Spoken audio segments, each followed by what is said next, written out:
an African perspective of why Africa is poor.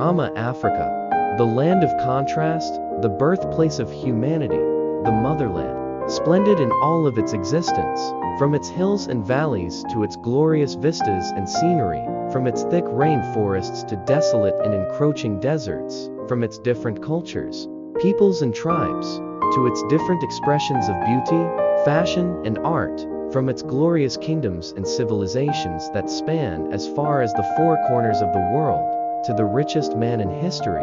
Why then, so poor, yet so rich? Why then, dark content? Africa's poverty has been the subject of discussion for years, where Western economists have been tasked with the daunting role of coming up with programs and strategies geared to boosting growth and development, creating employment, and alleviating poverty in the dark continent. However, as crazy as it may sound, is it not ironic how we are made to revere and emulate whiteness without questioning, but at the same time made to hate blackness?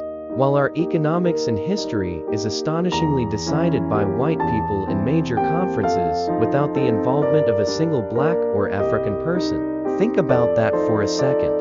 In this article, try to present to the world the other side of the coin by proving Africa is not poor because its people are lazy and civilized savages who cannot innovate and only depend on the West for survival, but rather because of the West itself and its deliberate and chronological efforts to keep Africa in extreme poverty.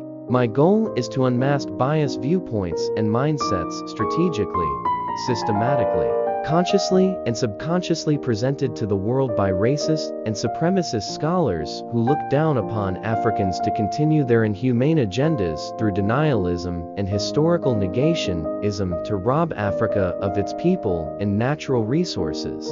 10. History. In the immortal words of Marcus Garvey, people without the knowledge of their past history, origin, and culture is like a tree without roots.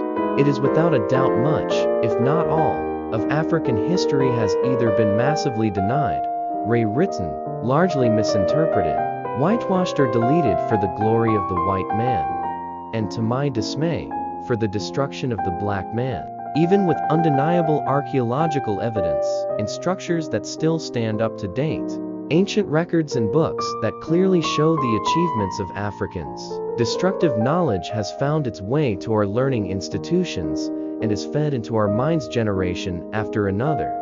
9. Religion. Most African religions believe in a supreme God who is the creator of heaven and earth.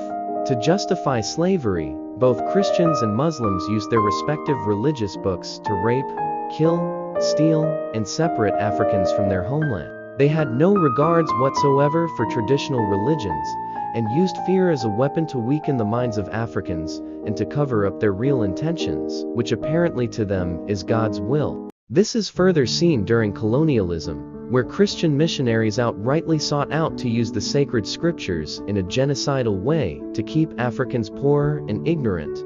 8. Slavery. When slavery is mentioned, the first thing that pops into our minds is the triangular trade, better known as the transatlantic slave trade.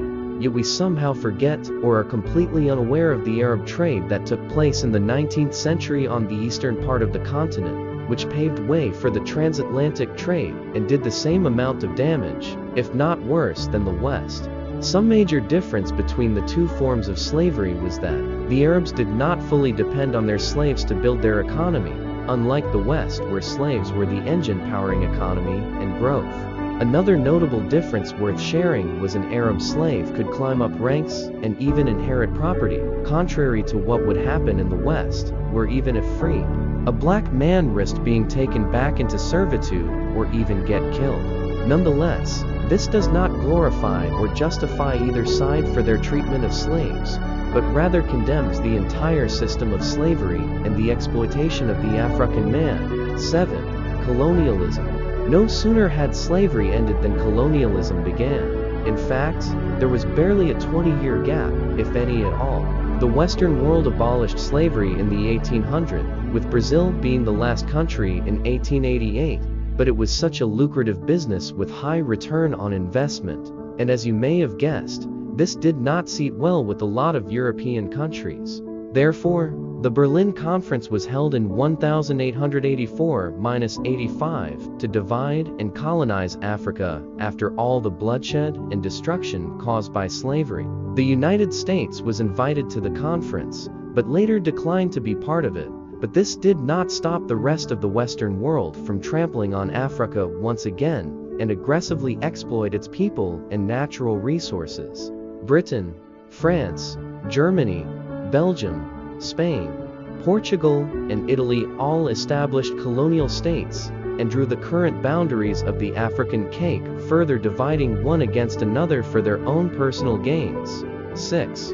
Segregation and apartheid. Apartheid was a racially separating systems enforced by law in Africa, but more notably in South Africa for at least 50 years, until they were repealed and a new law and constitution put in place by Nelson Mandela after he was released from prison in 1990, losing 27 years of his life in the quest for justice.